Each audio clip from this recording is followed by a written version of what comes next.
हम लोगों ने क्लास 9 का चैप्टर 2 स्टार्ट कर दिया था, जिसमें हम लोगों ने सस्पेंशन, सॉल्यूशन और कोलॉइड्स के बारे में, उनके कैरेक्टरिस्टिक्स के बारे में पढ़ लिया था। आज मैं आप लोगों के लिए मेथड्स ऑफ सेपरेशन लेके आई हूँ कि आप किसी भी मिक्सचर के कंपोनेंट्स को किस किस तरीकों से अलग कर सकते हो, इसके बारे में आज की वीडियो होगी। तो देखो, लास्ट टॉपिक हम लोगों ने पढ़ा था, हम लोग हेडिंग डाल रहे हैं, ठीक है। हेडिंग आपका क्या है?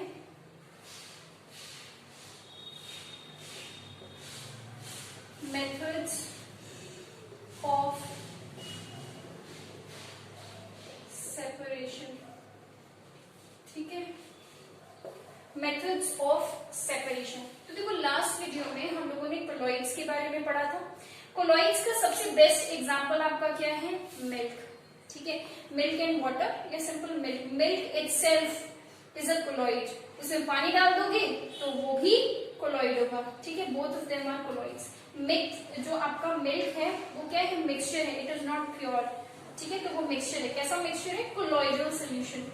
ओके, तो लास्ट वीडियो में हम लोगों ने कोलॉइड्स पढ़ा था। वहां पे हम लोगों ने जो लास्ट पॉइंट पढ़ा था कोलॉइड्स का, वो क्या पढ़ा था कि जो आपके कोलॉइड्स के कंपोनेंट्स है उसको हम छान के तो अलग कर नहीं सकते। अगर आपने दूध में एक बार पानी मिला दिया तो आप उसको फिल्टर करके या छान के थ्रू फिल्टर पेपर आप उसको सेपरेट नहीं कर सकते हो। बट उसको सेपरेट करने का तरीका हमने लास्ट वीडियो में वो टर्म्स लिखा था, वो क्या था? सेंट्रीफ्यूगेशन। तो यहीं से हम अपना टॉपिक स्टार्ट करते हैं। सबसे पहला, जिसके बारे में आप पहले से ही सुन चुके हो, वो क्या है? सेंट्रीफ्यूगेशन, ठीक है, सेंट्रीफ्यूगेशन। अब देखो, इसके बड़े सारे एग्जांपल्स मेरे दिमाग में हैं जो कि मैं आप लोगों को बताऊंगी, थोड़ा सा समझना और आसान हो जाएगा। तो सबसे पहली चीज तो हमें ये समझ में आ गई कि सेंट्रीफ्यूगेशन एक ऐसा प्रोसेस है जिससे कि हम किसको अलग कर सकते हैं? कोलॉइड्स के कंपोनेंट्स को। तो पहला पॉइंट तो यही का भैया लिख लो सबसे पहले कि this process is used to separate components of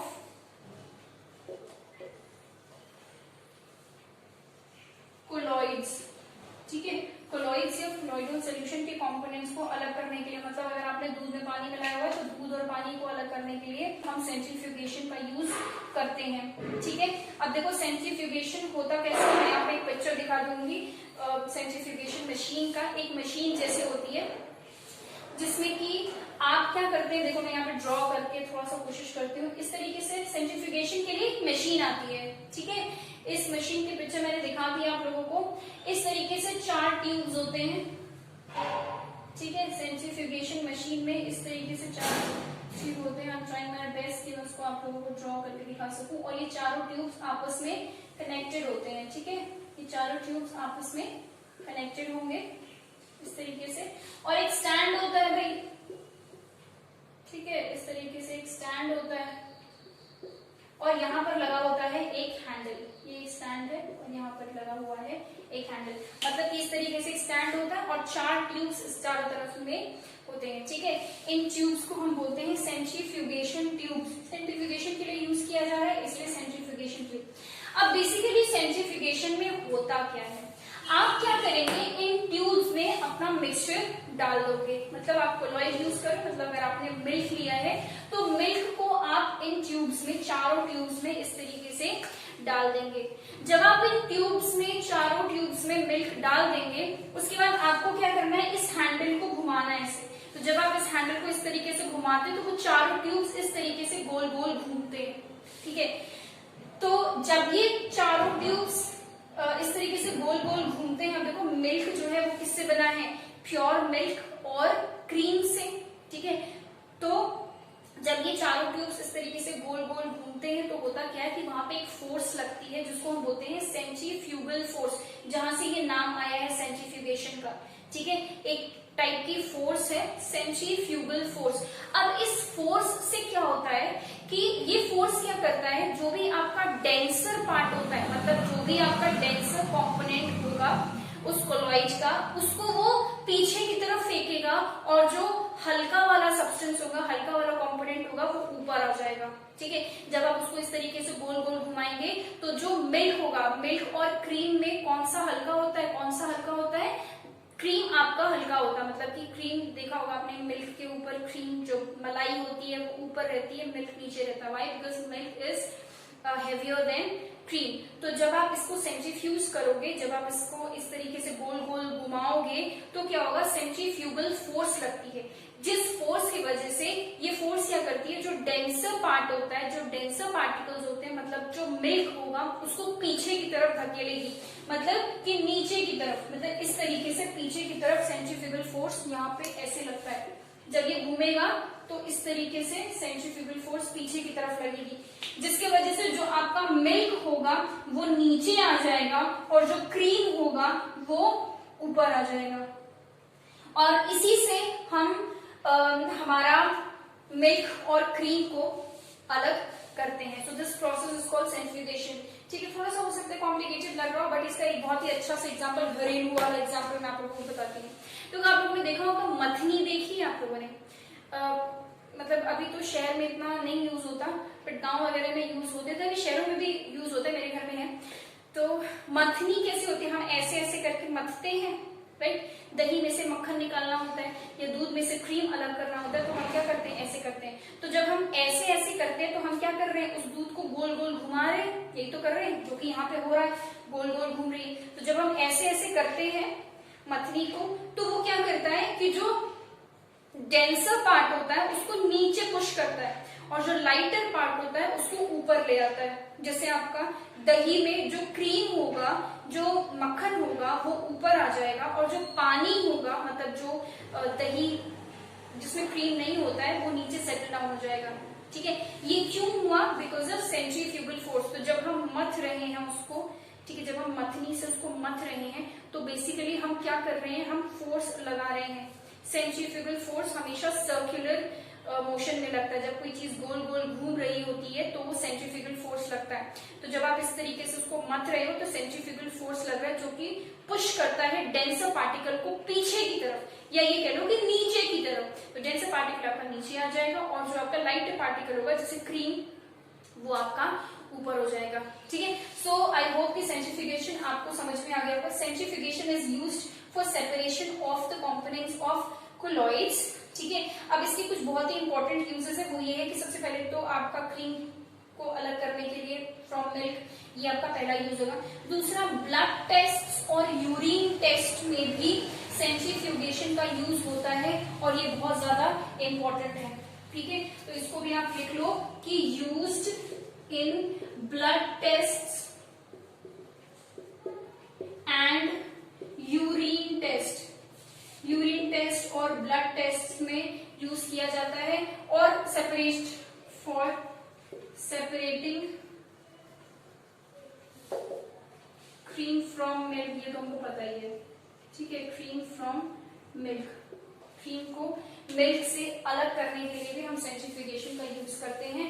यहाँ पर आपका एक वर्ड जो मैंने अभी बताया वो पता होना चाहिए, वो क्या है,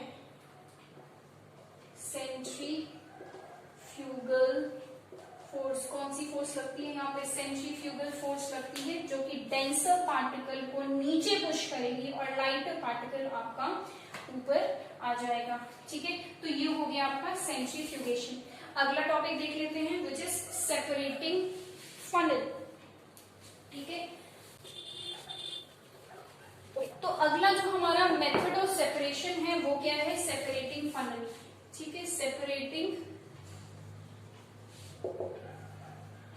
फनल। अब देखो, सेपरेटिंग फनल को यूज कहां किया जाता है, एक ऐसा मिक्सचर जिसमें कि जो दो कंपोनेंट्स हमने डाले हैं, ठीक है, दो कंपोनेंट्स, ये दोनों कंपोनेंट्स लिक्विड होने चाहिए सेपरेटिंग फनल में यूज करने के लिए। जो दोनों कंपोनेंट्स होंगे वो कैसे होंगे, लिक्विड्स होंगे।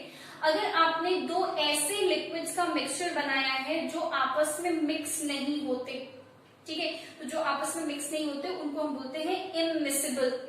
ठीक है, क्या बोलते हैं, इममिसिबल, मतलब जो आपस में मिक्स ना हो।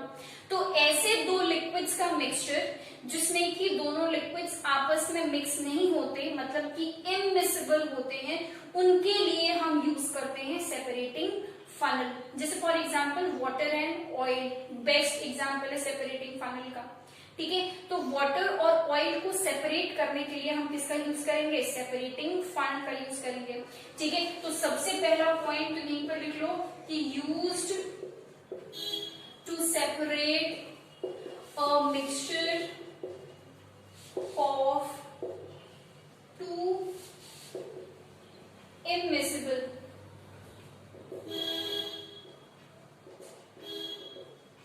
immiscible लिक्विड्स, ठीक है।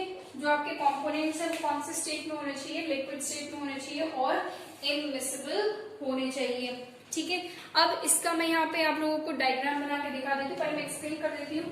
देखो ये होता है कुछ इस तरीके से होता है, बुक में बना हुआ है, ठीक है। थोड़ा सा अगर मैं गंदा भी बना दूंगी तो भी टेढ़ा है, कोई दिक्कत नहीं है, ठीक है। तो ये हो गया आपका, ये हो गया आपका सेपरेटिंग फनल, ठीक है। कुछ इस तरीके से होता है, मतलब एग्जैक्टली तो नहीं बन पाएगा, ठीक है। ये हो गया आपका सेपरेटिंग फनल, ठीक है।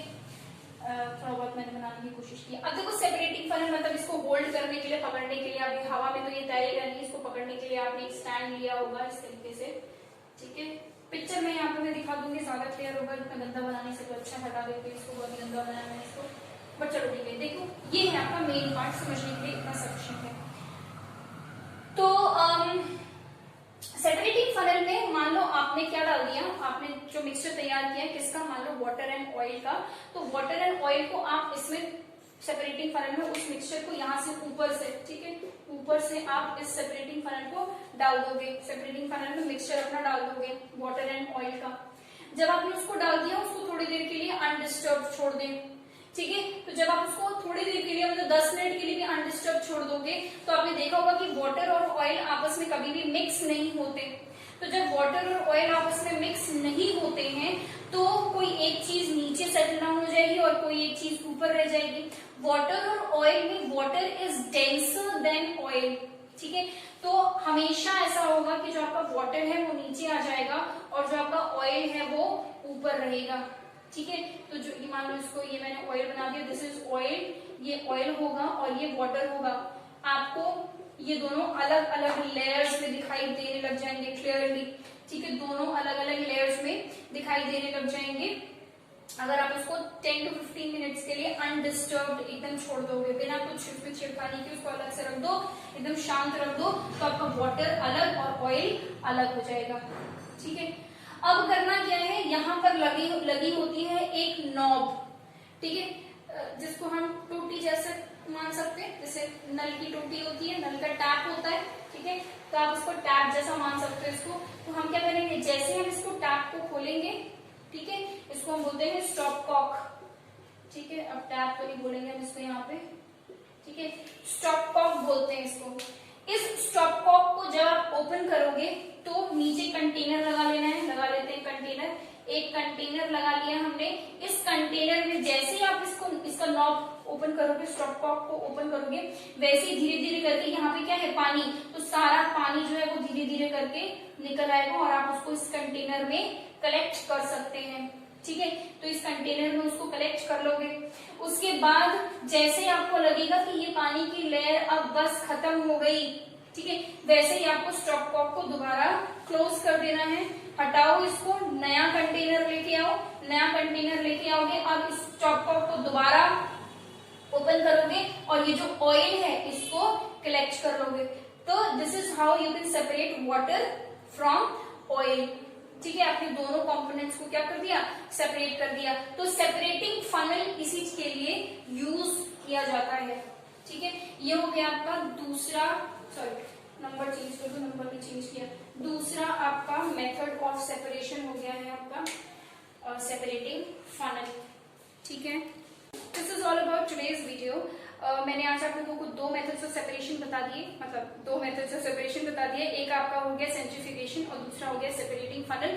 जो तीसरा मेथड ऑफ सेपरेशन है, it is very very lengthy and the most important method of separation, जो कि हम डिस्टिलेशन और फ्रैक्शनल डिस्टिलेशन के नाम से जानते हैं। इसके लिए मैं अलग से वीडियो बनाऊंगी, क्योंकि ये इंपॉर्टेंट है और थोड़ा सा लेंथी भी हो जाएगा अगर मैं इसी में कंटिन्यू करती। सो अगर आपने यहाँ तक ये वीडियो देखी है तो इसका मतलब कि कुछ ना कुछ बेनिफिट, कुछ ना कुछ समझ में तो आपको डेफिनेटली आ रहा होगा। And I hope that you are liking my effort. Please hit the like button if you like the video, and put your comments, put your thoughts, put your compliments, suggestion, advice, whatever you want to share with me. Anything that you want to share with me, you can put it in the comment section. I will definitely read it, and I love reading your comments. Follow it and respond to it. Thank you for watching this video. If you are new to this channel, please subscribe to the channel. I keep up coming with videos of class 9 and 10 chemistry, and I am planning on starting class 11 chemistry also. So let's see when it happens. So till then, bye bye and take care.